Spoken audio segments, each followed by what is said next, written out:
네, 제가 이번 테크밋에서 발표할 내용은 신뢰성 있는 카프카 애플리케이션을 만드는 세 가지 방법입니다. 여러분들 전달 신뢰도에 대해서 한번 들어보셨을 텐데요. 정확히 한 번, 최대 한 번, 적어도 한 번, 이런 것들이 있습니다. 많은 개발자들이 정확히 한 번을 달성하기 위해서 다들 노력하곤 하는데요. 제가 오늘 발표할 주제에서는 카프카 클라이언트에서 우리가 전달 신뢰도를 높이는 방법에 대해서 제가 기술과 관련 옵션들을 같이 설명해 드리도록 하겠습니다. 저는 현재 광고 추천팀에서 랭킹 시스템 개발 그리고 모델 서빙 시스템을 개발 중에 있고, 제 지난 7년간 개발 경험들 그리고 노하우들을 바탕으로 책 2권도 현재 출판 중에 있습니다. 기타 업무 외적으로도 대부 원영이라는 블로그와 유튜브를 운영하고 있는데, 아마 카프카를 공부하시다 보면 한 번쯤은 보셨을 거라 생각됩니다. 제가 설명드릴 것은 일단 기본적으로 아마 아파치 카프카를 모르시는 분도 계실 것 같아서 아파치 카프카에 대해서 간단히 설명한 뒤에 프로듀서, 토픽, 컨슈머 각 영역별로 적용할 수 있는 옵션들과 코드들을 한번 살펴보도록 하겠습니다. 그리고 마지막으로 이런 방법을 토대로 저희가 내부에서 적용했던 사례도 같이 한번 설명드리도록 할게요.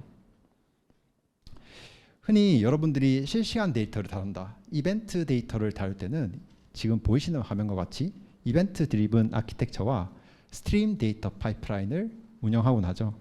이런 것들을 할 때 여러분들이 가장 많이 사용하는 그리고 가장 많이 접하는 기술이 아마도 아파치 카프카일 것입니다. 아파치 카프카는 이런 스트림 이벤트를 다루는데 적합하게 설계되어 있습니다. 예를 들어 타임스탬프 또는 순서를 보장하기 위한 파티션과 메시지 키와 같은 기능들을 토대로 여러분들이 원하는 어떤 비즈니스적인 측면을 잘 구현할 수 있도록 되어 있는데요. 문제는 이런 아키텍처나 파이프라인을 개발할 때 항상 네트워크 통신이 일어나고, 이런 과정에 데이터가 주고받는 형태에서 이런 메시지 전달 신뢰성이 반드시 고려되어야만 합니다. 아마 아파치 카프카를 개발하시면서 이 부분에 대해서 약간 관과하면서 개발하는 경우도 종종 있는데요. 이 부분에 대해서 한번 자세히 짚고 넘어가겠습니다. 우선 정확히 한 번입니다. 정확히 한 번은 모든 데이터 처리가 단 한 번만 되는 것을 뜻하는데요. 이벤트 데이터가 발행되고 그 데이터를 여러분들이 단 한 번만 처리하는 것이죠. 적어도 한 번은 브로커 장애 혹은 네트워크 장애 등에 의해서 데이터가 중복, 발행 혹은 수행, 적재될 수 있는 것을 뜻해요. 그 어느 누구도 우리가 은행에서 이체를 했을 때 이체가 2번 되거나 혹은 한 번만 되기를 원하지 2번 이상 되기를 원하지 않습니다. 그리고 마지막으로 최대 한 번인데요.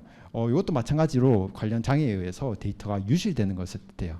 다만 중복은 발생하지 않는 것이 바로 최대 한 번입니다. 이런 메시지 전달 신뢰성에서 아무래도 우리는 이런 아키텍처나 파이프라인을 만들 때 정확히 한 번을 요구하는 비즈니스가 많기 때문에 이런 부분을 어떻게 달성하는지에 대해서 설명하는 게 이번 발표의 요지입니다. 우선 아파치 카프카에 대해서 간략하게 소개해드리자면 프로듀서와 컨슈머가 있습니다. 프로듀서는 카프카에서 다루는 데이터의 최소 단위인 레코드를 브로커로 보내는 역할을 하고, 그리고 브로커에 적재된 레코드를 컨슈머가 가져감으로써 마지막으로 데이터가 처리가 된다라고 볼 수 있습니다. 각각이 지금 보시면 아시겠지만 데이터가 전달되고 적재되는 과정에서 이게 정상적으로 잘 적재가 되는지 혹은 수행이 되는지 확인하는 과정을 각각 acknowledgement 혹은 offset commit으로 확인합니다. 지금 노란색으로 쳐져 있는 이 글자를 보시면 아시겠지만 각각이 확인하는 과정을 거치게 되는 것이죠. 아무래도 네트워크를 타는 데이터 통신 특성상 적재 또는 전송이 완료되었음을 확인받아야지만 이후 그 다음 데이터를 처리할 수 있기 때문입니다. 그 이외에도 카프카는 지금 보시는 바와 같이 데이터를 담는 공간인 토픽과 파티션이 있고, 그리고 이 각각의 레코드에는 오프셋이라고 불리는 이 순차적으로 증가하는 번호를 토대로 이 카프카 내부에서 처리가 완료되었는지 여부를 확인하는 용도로 사용됩니다. 우선 첫 번째 프로듀서 영역부터 살펴볼게요. 프로듀서는 브로커, 즉 특정 토픽의 파티션으로 레코드를 전송하게 됩니다. 문제는 우리가 acknowledgement를 다시 돌려받게 되는데, acknowledgement로 우리는 레코드가 잘 적재되었는지 확인하면 프로듀서는 다음 레코드에 대해서 처리를 해야 되죠. 그런데 문제는 실제로는 적재가 되었지만 acknowledgement가 유실이 될 수 있는 경우가 네트워크 장애로 인해 발생할 수 있다는 것입니다. 이런 경우에는 프로듀서 기본 옵션 리트라이즈에 의해서 다시 한번 레코드를 전송하게 되고, 이로 인해 실제로 발행이 한 번만 돼야 될 이벤트 데이터가 두 번 레코드가 적재될 수 있다는 것을 확인할 수 있습니다. 심지어 만약에 네트워크 상황이 정말 불안정한 경우에는 이 acknowledgement가 두 번 이상 보내지지 않아서 동일한 레코드가 세 번 이상 갈 가능성이 있다는 거죠. 이것을 조금 단 한 번만 적재하기 위해서는 여러 가지 방법이 있겠지만 카프카에서는 맥등성 프로듀서라는 방법을 사용하였습니다. 사실 맥등성 프로듀서를 사용하는 법은 굉장히 간단한데요. 우리가 흔히 보는 이 자바에 있는 프로듀서 옵션에서 enable idempotence config를 true로 주기만 하더라도 이 맥등성 프로듀서가 켜지게 됩니다. 참고로 카프카 3.0 이후부터는 이 값이 이 옵션이 true로 자동으로 설정이 되기 때문에 여러분들은 우리가 카프카 클라이언트 자바 3.0 이상을 사용하면 이게 자동으로 설정되는 것임을 인지하고 여러분들은 사용하셔야 됩니다. 요거의 특징은 프로듀서 자체에서는 우리가 별로 하는 게 없어 보이지만 실제로 요 형태로 우리가 카프카 클라이언트가 브로커로 데이터를 전송하게 되면 각각의 레코드에 대해서 PID와 SEQ를 가지고 있다가 이 데이터를 바탕으로 중복 데이터를 적재하지 않는 방식으로 진행이 되게 됩니다.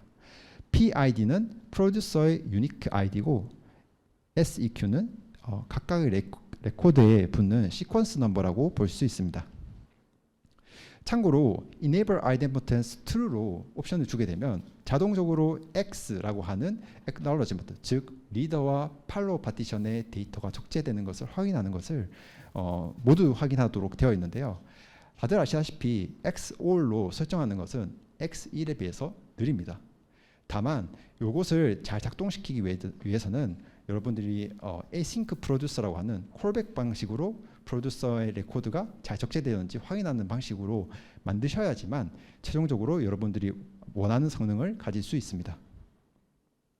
결과적으로 우리 맥등성 프로듀서로 개발하고 나면 레코드의 PID와 SEQ라는 이 데이터와 한계가 있기 때문에 토픽의 레코드가 중복해서 보내지더라도 결과적으로 동일한 PID, SEQ의 레코드가 적재되어 있으므로 중복해서 적재하지 않고 브로커에서는 우리가 적재가 완료된 것처럼 acknowledgement를 보내게 됩니다.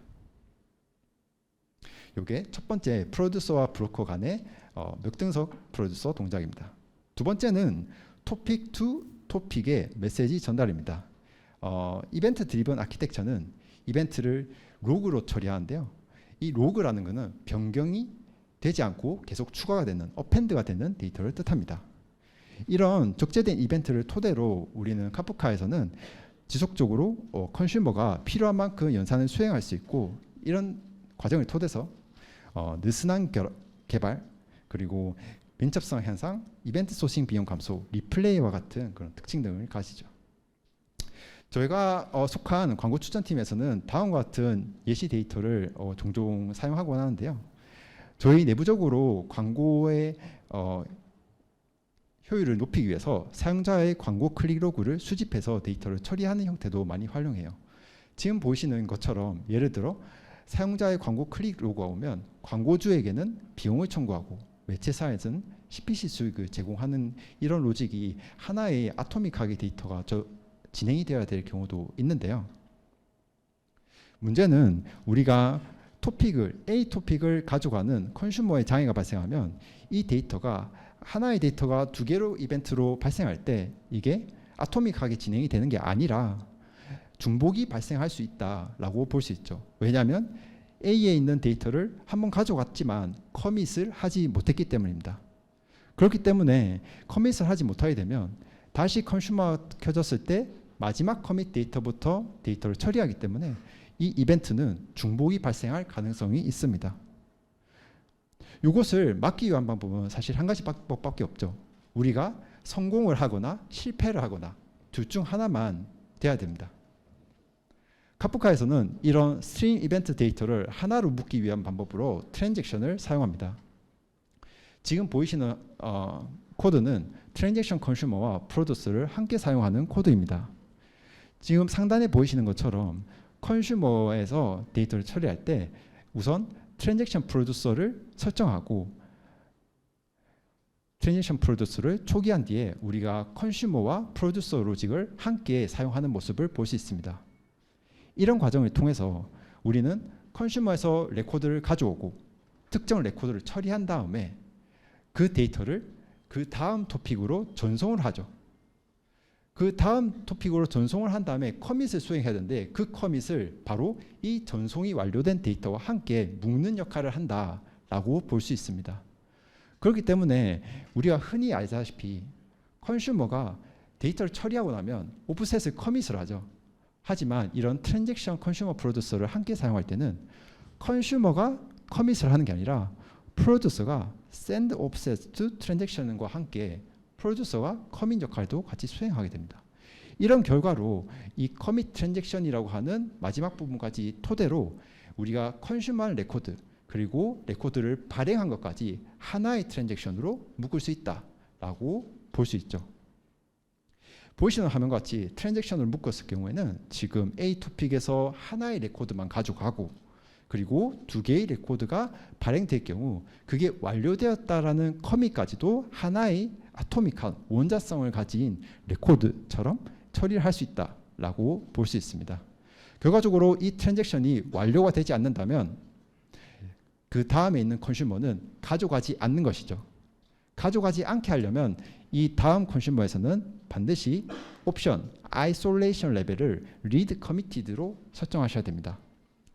isolation read committed는 우리가 직접 줘야 되는데요. 요 옵션 같은 경우에는 디폴트 값은 read uncommitted입니다. 즉 트랜잭션이 완료되든 완료되지 않든 토픽에 있는 레코드는 모두 다 읽어라 라는 것이 read uncommitted고 read committed는 앞단에서 지금 B 토픽이 트랜잭션이 일어나고 있으니까 우리는 성공하는 것만 읽자라는 것이 바로 read committed라고 볼 수 있습니다. 지금 보시면 아시겠지만 이런 아이솔레이션 과정 그리고 이런 트랜잭션 과정에서는 우리가 데이터를 전송하고 다시 받는 이런 과정 때문에 우리가 속도 같은 것도 좀 고민이 많으실 거라 생각합니다.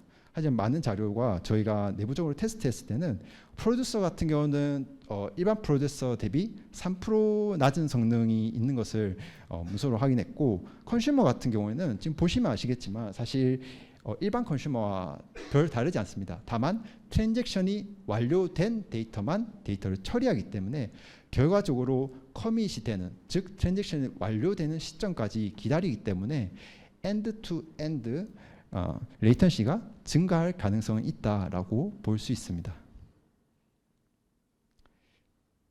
그리고 마지막으로 컨슈머의 중복 적재 방지에 대해서 한번 살펴보겠습니다. 사실 컨슈머가 적재도 할 수 있고 처리도 할 수 있고 뭐 발행 다른 토픽 같은데 발행도 할 수 있겠죠. 물론 발행 같은 경우는 이전에 말씀드렸지만 제가 이번에 한 가지 예제로 가져온 것은 중복 어떤 데이터베이스나 어떤 파일 시스템에 적재하는 것을 가져왔어요. 우리가 카프카 토픽에 있는 데이터를 컨슈머로 가져오고 그리고 그것을 어느 데이터베이스에 적재한다고 가정해 볼게요. 우리가 이전 토픽 투 토픽처럼 커밋과 프로듀서를 하나의 트랜잭션으로 묶는다면 제일 좋은 방법이겠지만 이런 데이터베이스 어떤 종류가 다른 이런 부분에서는 그렇게 트랜잭션으로 묶는 것은 거의 대부분 불가능하다라고 볼 수 있습니다. 왜냐하면 데이터 적재와 커밋을 동시에 수행해야 되기 때문입니다.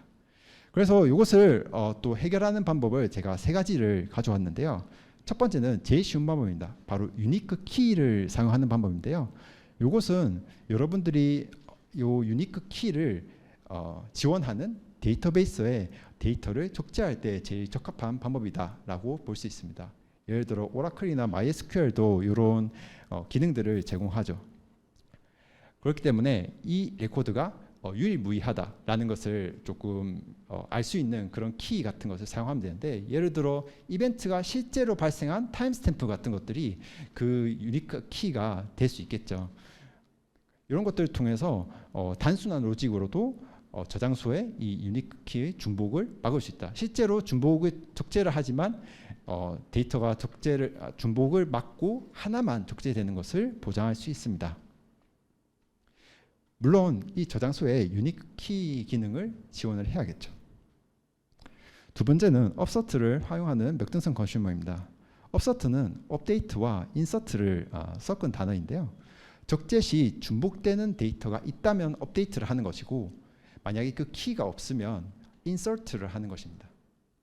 제가 나중에 또 설명드릴 저희 스마트 메시지 서비스라는 내부 광고 추천 서비스에서도 이것을 적용했던 기록이 있는데요.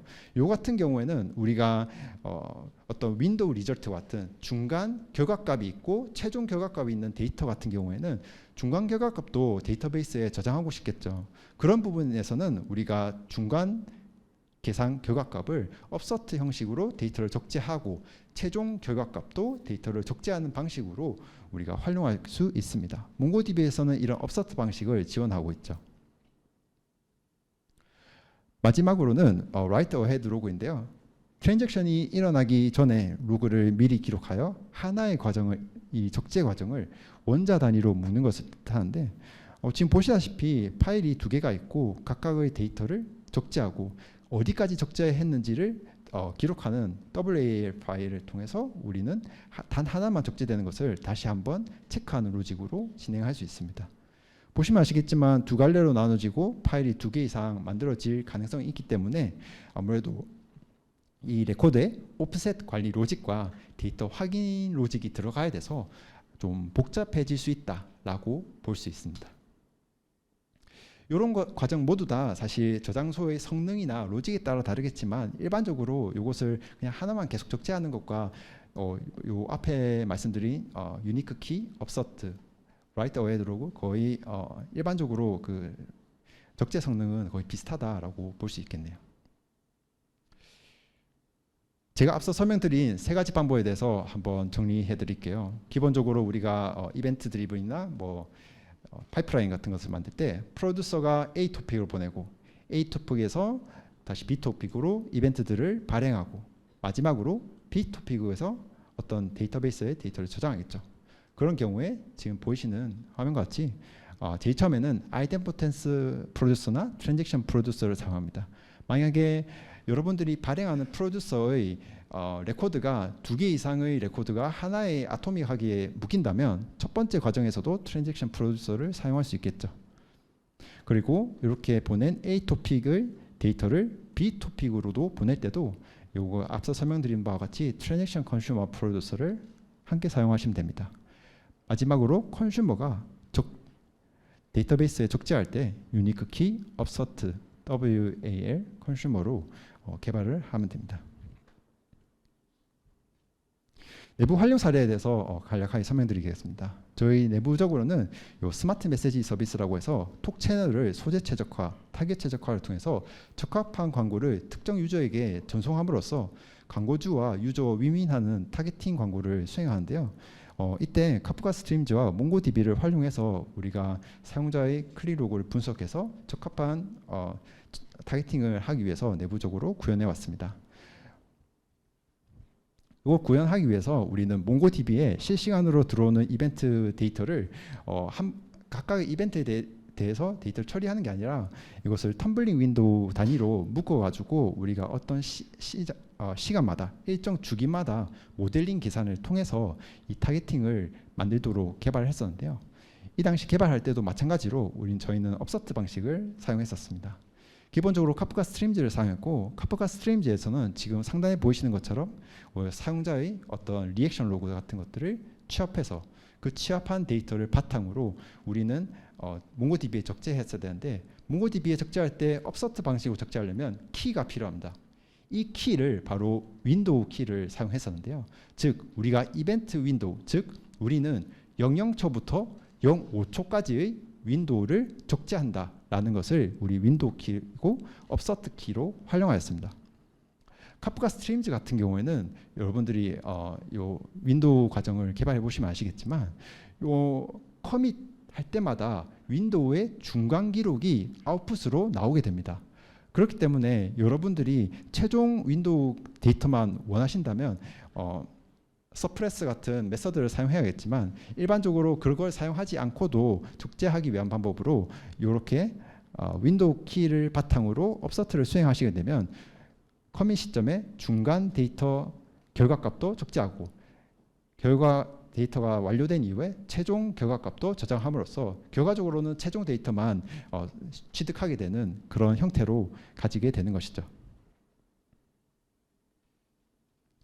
마무리입니다. 우선 제가 말씀드린 모든 부분은 오픈소스 아파치 카프카 자바에서만 유효합니다.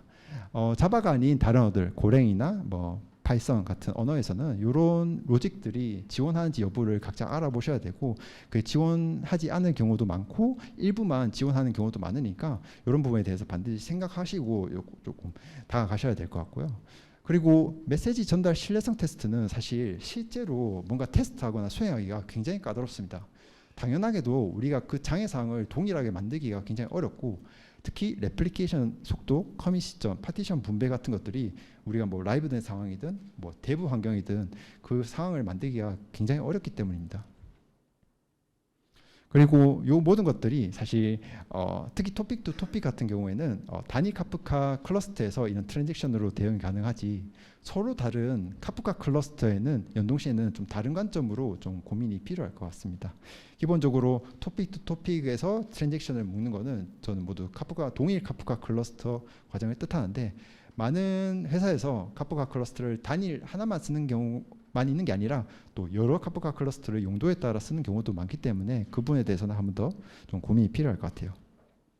하지만 이런 고민을 하기 앞서서 여러분들은 항상 생각하셔야 될 게 가장 중요한 것은 우리는 정말 전달 신뢰도 exactly once, at most once, at least once 중에서 도대체 뭘 원하는 걸까? 이걸 취득했을 때 정말로 우리 비즈니스가 성공할 수 있을까라는 것을 좀 판단하셔야 된다는 겁니다. 요 세 개가 있을 때 우리가 굳이 exactly once를 하지 않고도 사실 달성할 수 있는 방법은 많을 수 있습니다. 사실 다시 되돌아보면 그렇기 때문에 그런 부분을 좀 고려를 한다면 이런 장애, 네트워크 브로커들로 인해 장애가 발생하고 데이터 중복 적재나 유실이 발생하더라도 비즈니스가 돌아가는데 문제가 없다면 사실 지금 말씀드린 옵션들을 다 적용할 필요는 없어요. 그렇기 때문에 그런 부분들을 반드시 카프카 개발하실 때 그리고 이런 파이프라인 이벤트 드리븐 아키텍처를 적용하실 때 좀 고려를 하시고 시작하시면 더 좋을 것 같습니다. 감사합니다.